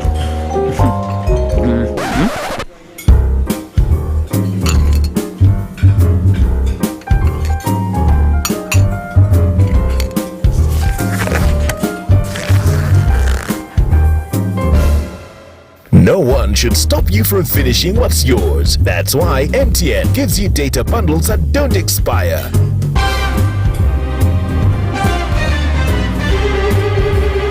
Load MTN Freedom Bundles using My MTN app and enjoy the freedom to finish your data bundles. MTN.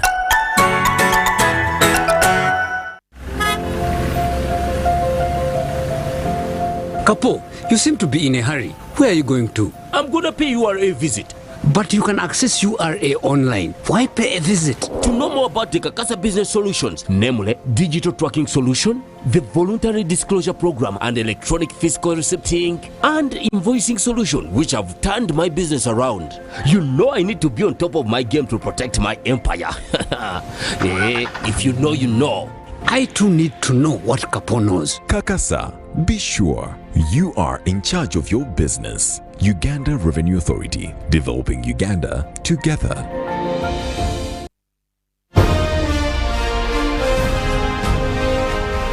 Live from UBC Studios in Kampala. This is Good Morning Uganda.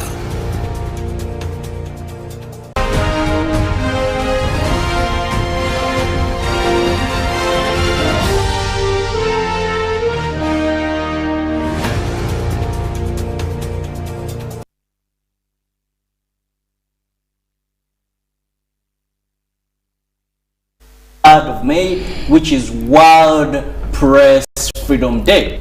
It is the United Nations General Assembly that declared this day that every year the of May will be marked as World Press Freedom Day, and this is to observe and raise awareness of the importance of freedom of the press. Very important to note is World Press Freedom. It's all about the freedom of the press. And in Uganda, we are celebrating this day, and today, of course, we are going to have celebrations in our premises. That is at Uganda Broadcasting Corporation, that is the Media Council, Uganda Broadcasting Corporation. We've come together to ensure that we give this day meaning by having the celebrations, and of course, come to the 2:30, the celebrations will have commenced. Once again, I'm Robert Chirabo Nyonyintono. Welcome to Good Morning Uganda Agenda, where we discuss a number of issues, and today we focus on World Press Freedom Day. To discuss this is a man I've known as long as I began to understand issues of the media. He's practiced for the last 30 years. That is Muzei Tone Geoffrey Owana. Muzei. Yeah. Good morning. Good morning. Hey, I hadn't noticed what you're putting on. What am I putting on? Man, am I comfortable? I don't know your problem. Are you sick? I'm seeing the shoes are for military. Wait. These shoes, these are like army shoes. Unfortunately, we can't get them. They are anti now. Why are you talking and about now, I'm seeing what you're putting on is fourth. Are you afraid of clothes? But you see, there is a uniform as we talk about this. That's what you wanted to see. Am I safe? Don't you fear night dancers who don't even dress at all? I've never seen any. So how come you are fearing pieces of cloth? The institution they represent, my brother. That is a pair of shoes. It is mine. And this T-shirt is of Taresita, celebrating 40 years of the existence of the People's Army. And I am a life contributor to the Taresita magazine since 1988. And I am a civilian for the avoidance of doubt. Yes, I am a journalist. You've cheated me by 5 years. It is actually 35 years. 35 years of practice. Only. Yes. And now I'm comfortable. That well explained. How have you been? Okay. I am doing some work at Vision Group. When I left here, I went down there. I joined my grey-haired friend who left the other day. Yes. Let me ask you, even before you dive so much into the topic, during your 35 years of experience, have you ever been battered, arrested, assaulted for doing your work? No. I have been arrested 11 times. I've been charged in court, I think 5 times. And all those times it was publication of false news, section 50 of the Penal Code, which we successfully fought as journalists, and it was deleted from the law books. I've been in cells about 14 times. Yes. In the last 35 years. Today we are I haven't been beaten, but I was nearly beaten. In 1987, it was in around February, we ran a story in a newspaper called Telecast. And we were writing about a house which a senior army officer had constructed somewhere in Longujja, a huge mansion. And we said that that officer was Commander David Tinyefus. And he didn't like it. At that time he was Commander Central Brigade, Rubiri. So it was at around this time in the morning, they collected us. 4 Land Rovers of very dangerous looking young people with machine guns. I don't know what they told them we had done, but I think they had an idea that we were rebels. Because these soldiers, they don't tell them what you have done, they just tell them to collect you. To collect you, pick you. So they came, surrounded the place. Leading them was Brigadier Kaboyo. He has since retired. My friend Brigadier David Kaboyo. And he was now the intelligence officer. So they rounded us up, me, the late Wilson Wandera Rwande, and my late colleague Tom Mugerwa. They took us up to Lubiri.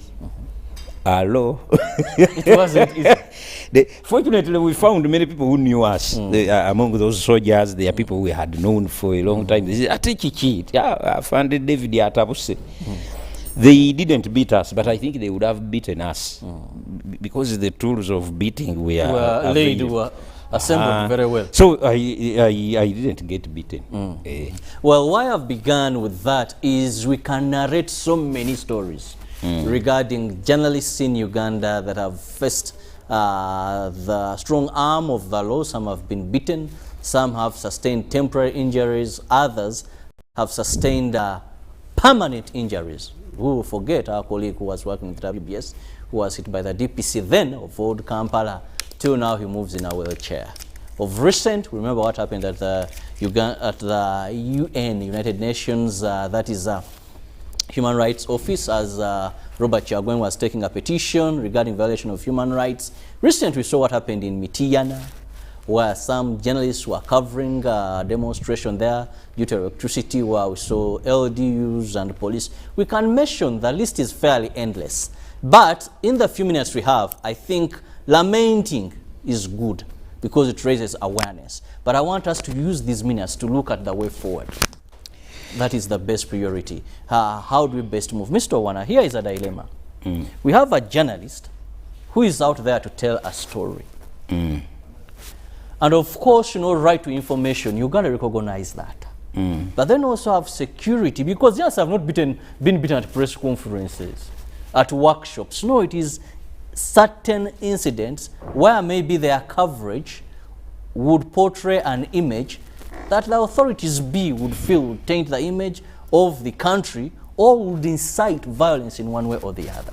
So I want to perform my duty, but also there is someone who thinks should regulate me because of the information I might give the outcome. So where do we find the balance? Chirabu, first of all, you cannot say the list is endless. You are like other journalists who want an endless list, but it is not true. Someone posted on Twitter that journalists have been killed. Can you name me journalists who have been killed? In the line of duty? Yes, here in Uganda. In the recent times, no. And your recent times is how many years? 10 years. Me, I have been 35. I remember a boy who was shot dead at Uganda House during a riot. He was an intern. And his newspaper sent him to cover a riot. And a stray bullet killed him. Whom we've celebrated over the years. Yes, until the UPs also forgot him. Apart from that one, I don't remember a journalist who has been killed because of journalism in recent years. But I know again that in 1987 there was a journalist at New Vision who was blackmailing some people at Bank of Uganda. And they gave me a lot of money until they got tired. His body took 17 bullets. I won't mention his name until after the show. So I want us to stop that the list is endless, because it is not endless. But I am in a queer situation. I am a journalist. I'm aware of what some journalists are going through. But I also know that a litany of complaints and a list of what it is will not take us far. Now, any journalist who thinks that the people they cover are anxious to be covered is making a mistake. If those thieves we capture on camera while they are arresting them could get a chance to get that camera, you would not get anywhere with the pictures. Let's understand that. Now, when police or security are dispersing an assembly, Crowds, yes. they don't enjoy what they are doing, but they must do it. So they would be happier if you didn't cover them. Now, during your anger, you promise not to cover them. And you imagine they are sad. But who wants to be covered beating people? So even the punishments we devise for security forces when they go wrong are indications of our lack of perception of what the mission is. I want to differ from you, Mr. Wana. Yes. Because when you talk about the journalist must tell a story. Yes. That is one. Yes. This is a person that is going to enable the world to know that at such a place there was a riot. Yes. And during such a riot, so-and-so was arrested in a due humanizing manner. Yes. His rights were not respected. His dignity was not Chirabo, you are right. So he's telling the story. So what case very, has this journalist very committed? Good. No offense. But do you think the one you are covering is enjoying your covering? I want to change your attitude, not your duty. You approach that situation knowing that you are not welcome. Yes. But if you assume that the person must even help you to cover them while they are doing their dirty work, you are mistaken. They don't want. How many would like to be captured while entering a toilet, which is a human? But that we covered the thing so well that even when you went to the toilet... Call it privacy. Please give me my privacy. But it is news that even a great journalist like Kirabo goes to the toilet. It is news. There you're going against my privacy. I can even sue you. Now you are talking. Yes. So what we do... You are a football fan. What's your team? I'm not so much into soccer. But I support Uganda Cranes. I support Arsenal. Good. Arsenal. Me, I'm Cranes. I don't know about Arsenal. I think I'm Chelsea because my sister has a daughter called Chelsea. Okay, for you, you're not. Let's do something else. I think I am Chelsea really because of a daughter. Yes. Then you're not a supporter. You're just some. But I'm Cranes. Yes. Who is our best Cranes band? Onyango. He retired. He resigned. I like that one. I want you to imagine a situation where the match is going on, Uganda versus Kenya, Taifa Stars, is it? And in the heat of the game, you walk to the pitch, they are going to take a penalty shot. Onyango is the goalkeeper. Yes. Then you ask him, nayo Onyango, goal eyo no jikwata. I want you to ask yourself what the coach will do to you, what the manager will do to you, what the other players will do to you, and what Onyango can do to you while you are distracting his attention from the penalty. Yet, you can cover the penalty shot and interview Onyango after. Now, my journalists want to confront the police in the middle of breaking up a riot to get a bite. Now, I find them one, you know, and they get injured. I don't like it, but I assure you it can be avoided. The best reporters of conflicts we have, like this woman, Amanpour, she will never do our heroics. She will use her camera and gadgets and cover all those bad things. And at the end, will sit down with the commander and say, excuse me, sir, how about this? How did this happen? For us in Uganda, we want to engage direct and even be seen in the story. We shall get continuously injured. The security forces will keep apologizing, and once we keep doing the same things, it will be injury, apology, reconciliation, injury, apology. Playing a soccer match. We do not know that we are interfering in an operation.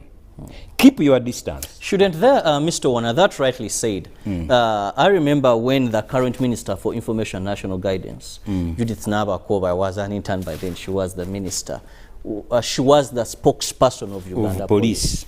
When she came in, she wrote to media houses, I remember very well, and said, send us specific reporters that are going to be covering police. I was chosen for UBC Radio. Hey. And she took time to train. We got what we call rules of engagement. That we knew by then that if I'm going to cover anything, there is even a specific corner. The police officers, the Grace Tuyagumanawe, Edward Ochom, who are RPCs by then, knew even specific people. And we knew the do's and don'ts. And I remember during that particular time, even the times of walk to work there, where basically as it fingers to do what, we did have this incident, much as the situation was so hot, but you not just come from a newsroom, pick a camera, and you're going to cover a riot. Because there were specifics. We had even forums where you could interact after some of these incidents and say, okay, who went, how do we better this? So can't we find ways to this rather than saying a journalist will go and then get injured, a police officer doesn't want to be filmed. This, I understand, they have families. So what should be the way forward? We can lament, like you've said. We can have this rotation, but we need to know how best do we move from here, because the journalists will, due to public demand, will still want to get these stories. But will you are put talking about themselves this. in harm's way. You are already talking about the solution. But it says it was a personal initiative which went, I think. No, it was not personal. It was by police. Nabakova was not doing it personally. It was a police method. These days you are so clever that you don't need briefings. You don't. You resist. You resist even the simplest briefings because you know your way. You know how to do it. Okay? So, in that way, we cannot have harmony because we are competing for attention now. But the one you are talking about is the solution. How do we deploy people to go where? One thing that has happened is that we who call ourselves journalists have agreed that social media is the journalism now. With social media, there are no editors. You can do what you want, and you can let us say fake news. If people post fake things, after they have circulated, they paste some word on them. The same people, after it has circulated. That's the modern way now. So I think we must first of all agree that my time, or my style of journalism has been kicked out of the way by technology. Technology assisted by lack of discipline within the ranks.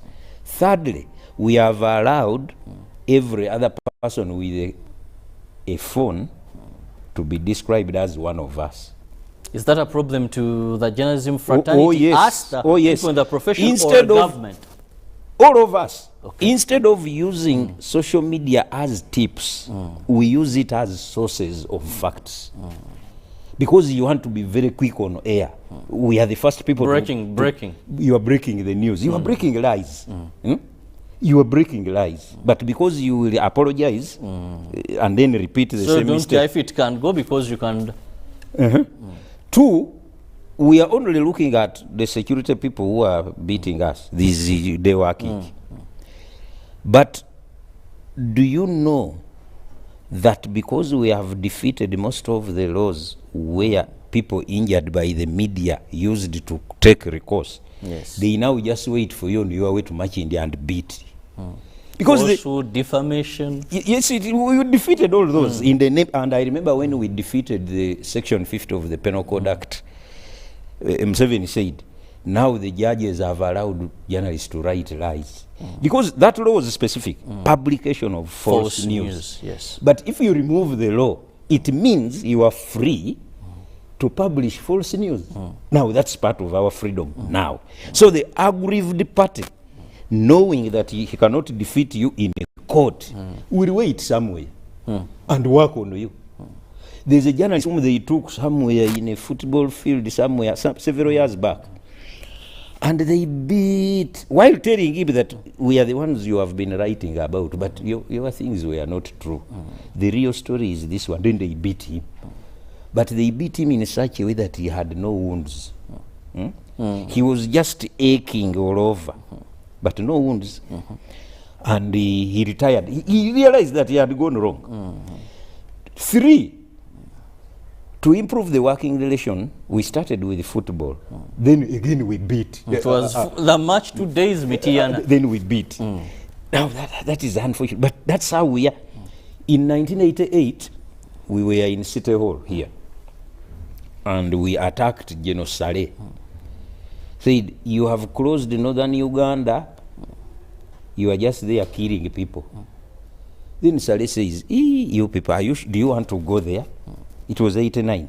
Said, yeah. We were about 200 in Stay Hall. He said, you come to Lubiri Barracks on Wednesday.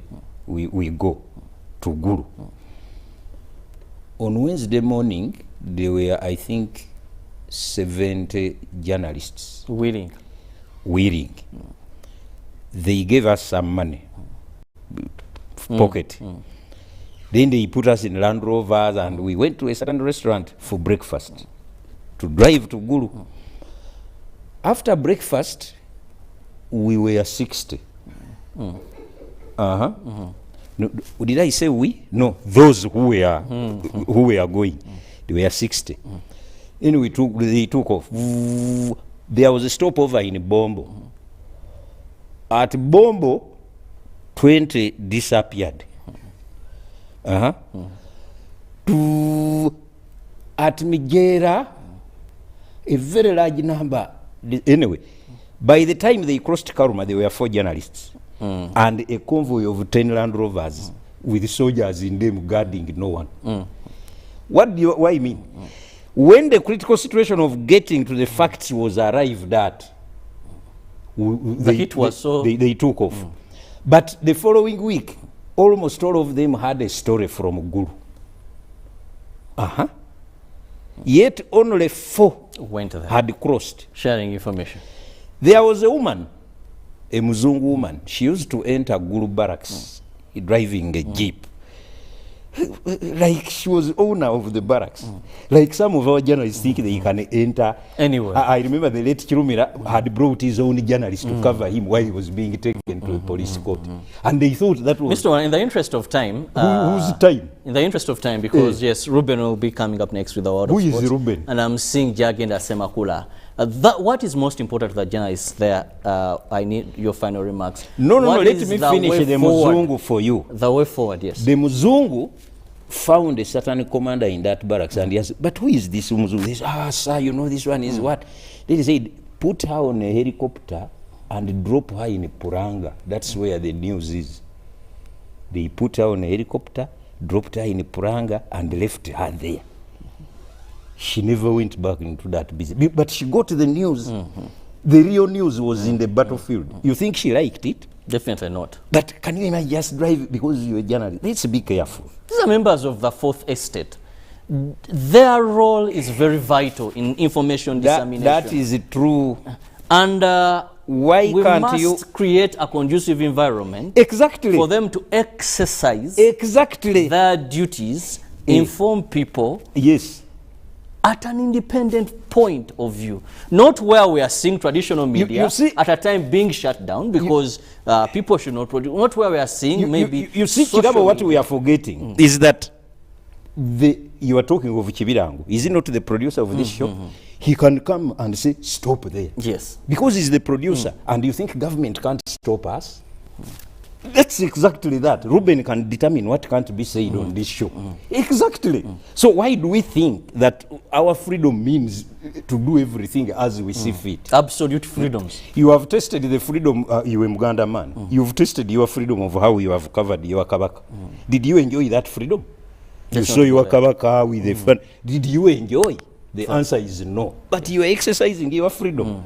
Now, when freedom begins to taste bitter, the lessons are learned. Final remarks.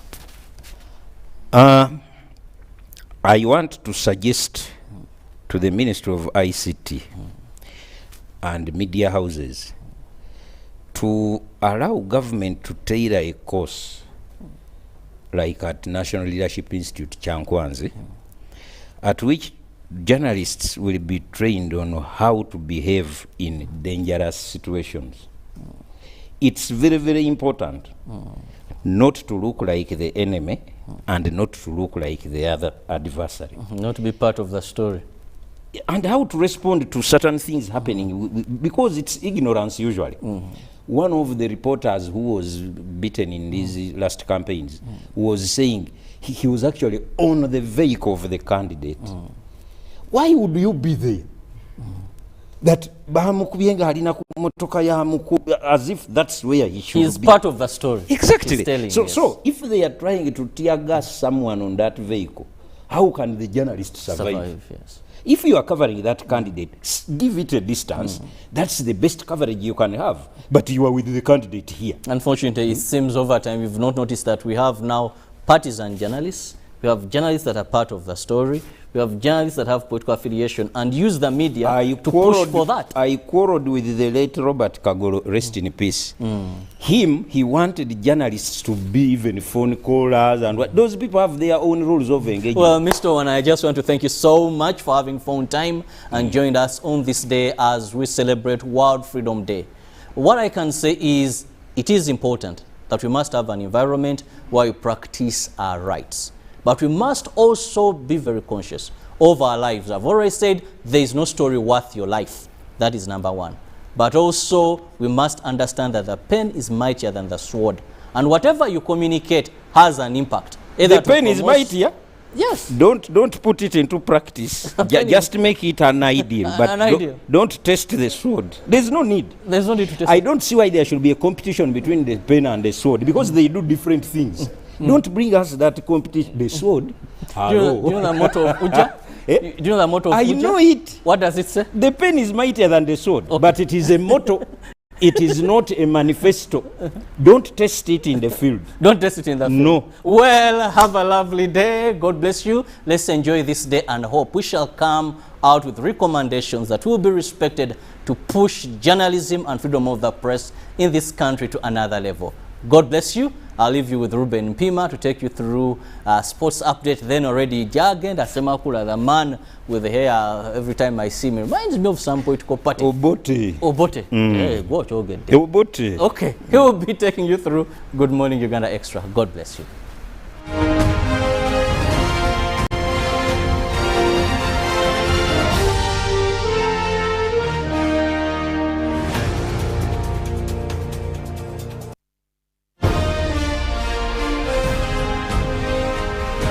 Live from UBC Studios in Kampala. This is Good Morning Uganda.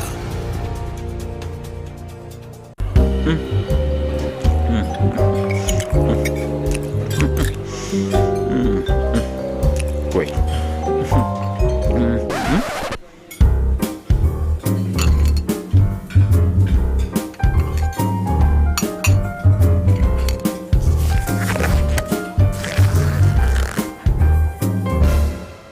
No one should stop you from finishing what's yours. That's why MTN gives you data bundles that don't expire.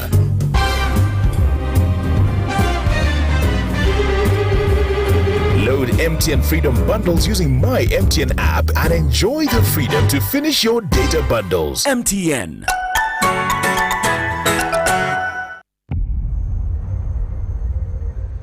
What does it mean to be closer together?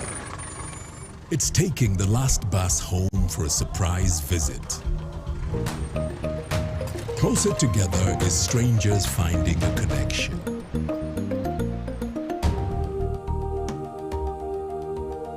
It's bringing home something much more than a box. It's the warmth of home, or the beginning of something new. There's magic in sharing the things that we love, because it's those things that bring us close together.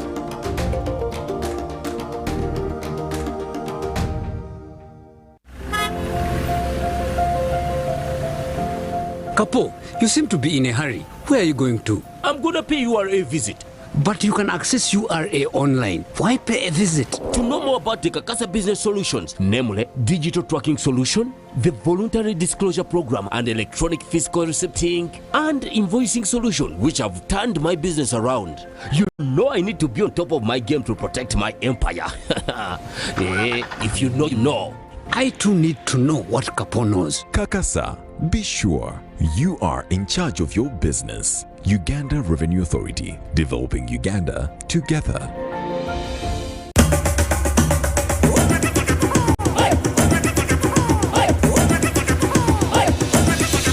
Experience 100% 4G speeds across Uganda with the Airtel 4G Pocket Wi-Fi available at 123,000 shillings only. It comes with 15 GB free for 1 month.